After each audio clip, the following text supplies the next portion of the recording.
Hello, lovelies. Yes, I'm recording multiple videos at a time, but that's because I have a lot on my mind this week. So this is going to be a witchy book review. It is a unique witchy book review because this is not a new book. This is not a new book as in recently published, and this is also not a new to me book. I've had this book for a number of years, but I've had a new experience with this book, which is why I thought it was important to do a witchy book review for you, especially since if you've seen any of my other videos, I've talked about this book on several occasions, and that is Christopher Penczak's The Inner Temple of Witchcraft. This is book one in a Temple of Witchcraft series that Christopher has written. And to give you an idea of how long this book has been around, it was first published in 2002 during my senior year of high school. Interestingly enough, I didn't actually pick up this book for the first time until I believe it was 2010. I was pregnant with my daughter when I first picked up this book. So it had been out for 8 years. People were talking about it. People were recommending it when it first was published. And I kind of sat on my hands, y'all. At that point, I had made an assumption about this book that it was strictly a beginner's book and I didn't need another Wicca 101 book. I know, right? I had been practicing for 10 years. You know, I don't need another beginner book. Y'all, even those of us who've been practicing for a little while, we go through moments where we fuck up.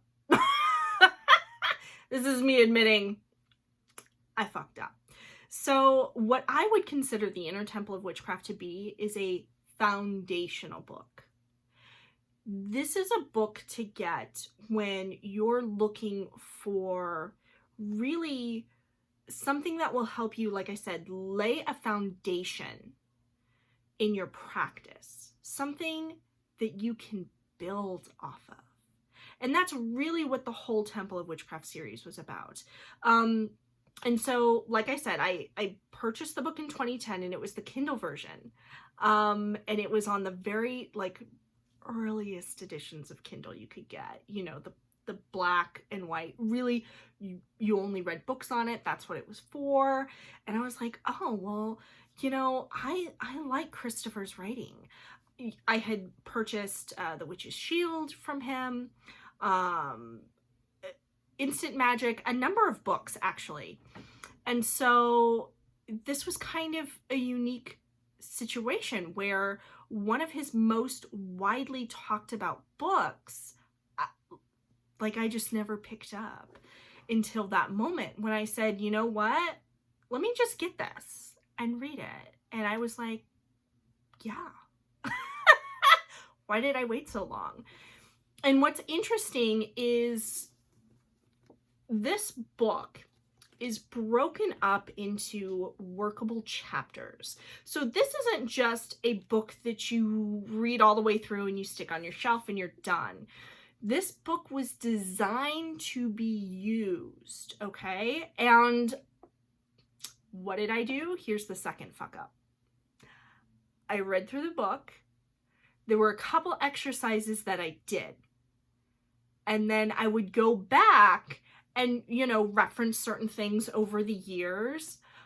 But I never went back and actually worked the book as it was designed. So if you take anything from this video, it's that two things, okay? Number one, get this book. I don't care where you are in your witchcraft practice, get this book, okay? And number two, actually do the work. Work this book the way it was intended.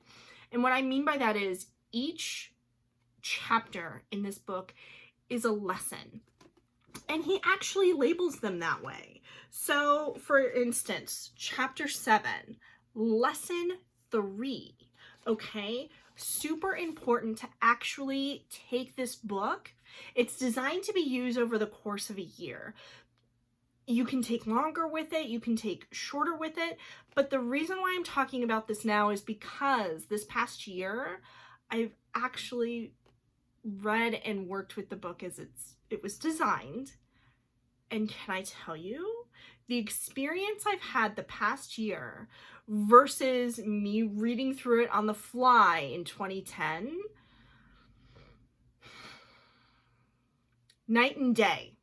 Night and day. And I feel like, as someone who has read hundreds of books over my lifetime, I should know better than to just not use a book as the author intends.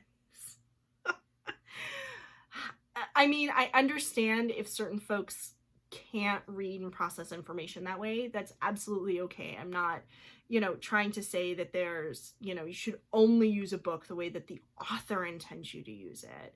But just that, especially with books that were really meant to be workable books, to not do the work, you're missing a fundamental component of the book itself. So, yeah, I messed up. And I'm here to admit that. And I'm here to tell you, holy smokes, you need this book. So as I said, it's broken up into chapters, and the chapters contain lessons. And at the end of each lesson, okay, there's detailed instructions with exercises, diagrams, and there are going to be some exercises that don't work for you.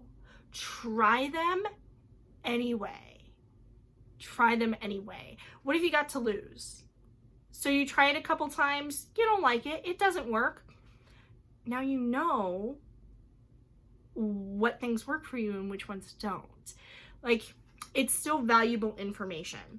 So I had to get a physical copy last year because I was like, well, if I'm going to go through and work it, I need to highlight it and take notes and use it as a textbook. So there's a lot of highlighted sections, notes written in the margin, this kind of a beat up copy. But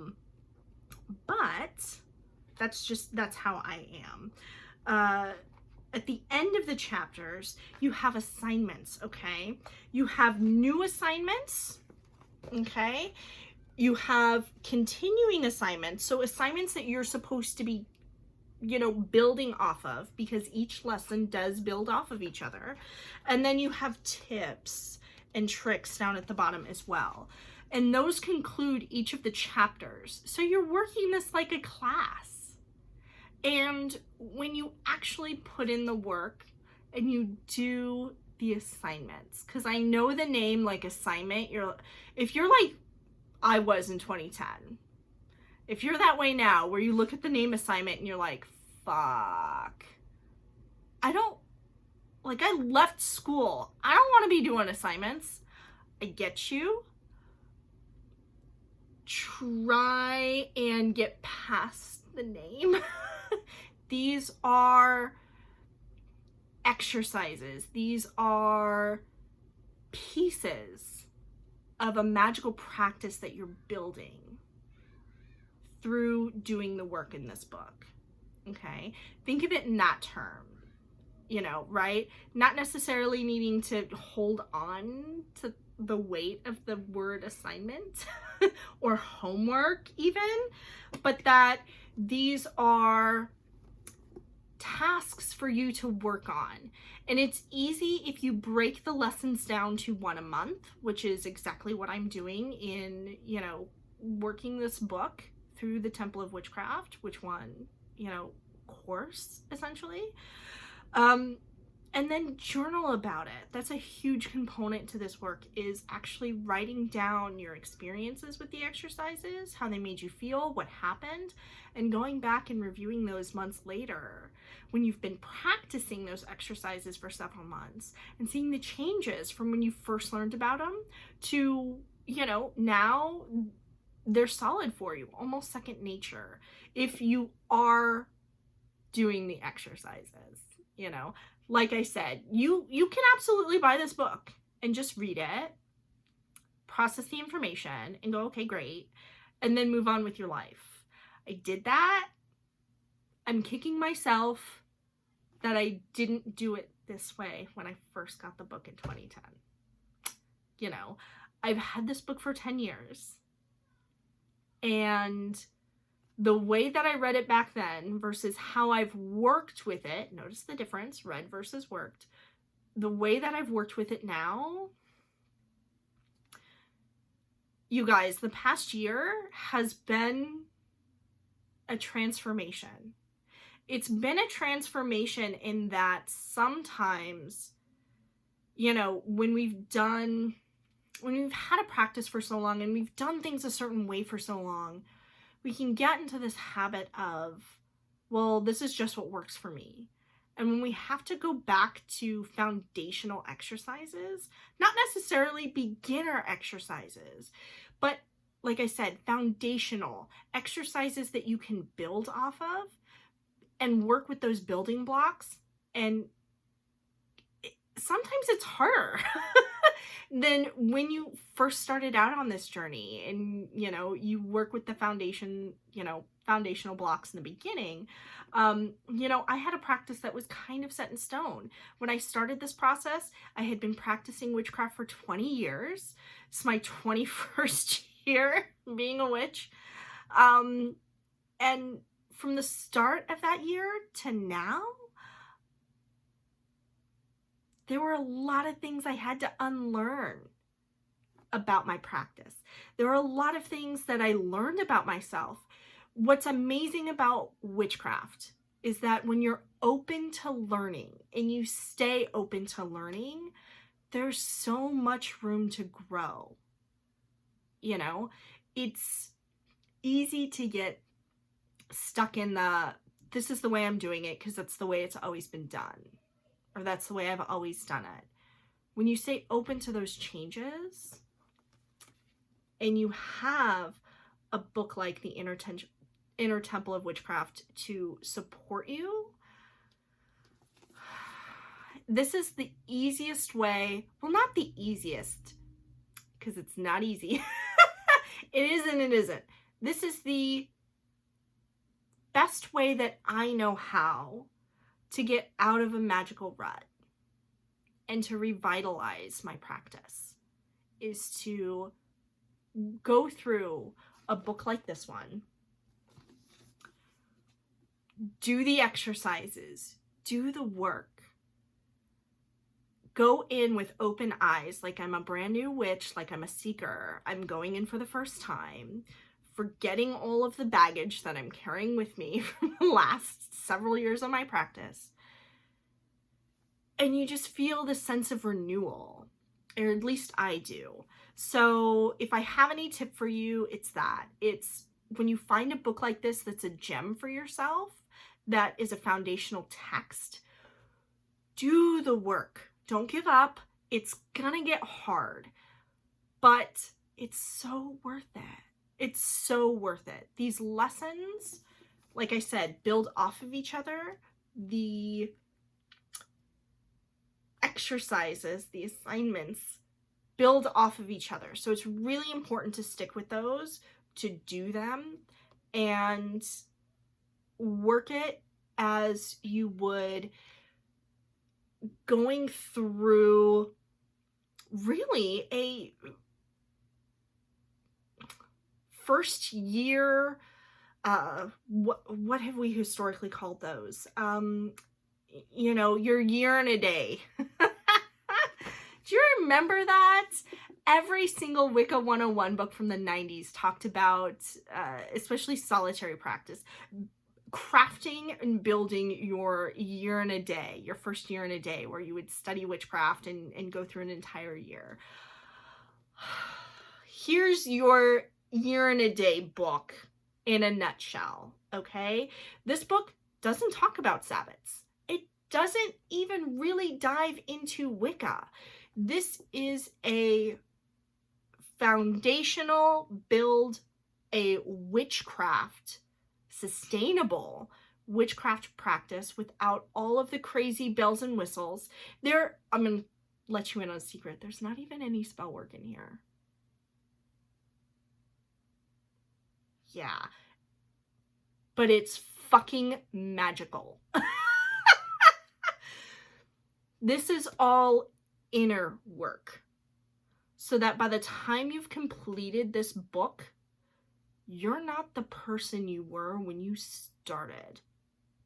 You're not. So, the Inner Temple of Witchcraft. That's my Witchy Book review. Those are my thoughts on the book.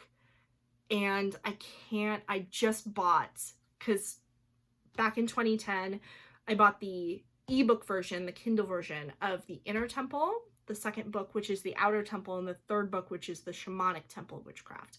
So I've had all three of those for 10 years.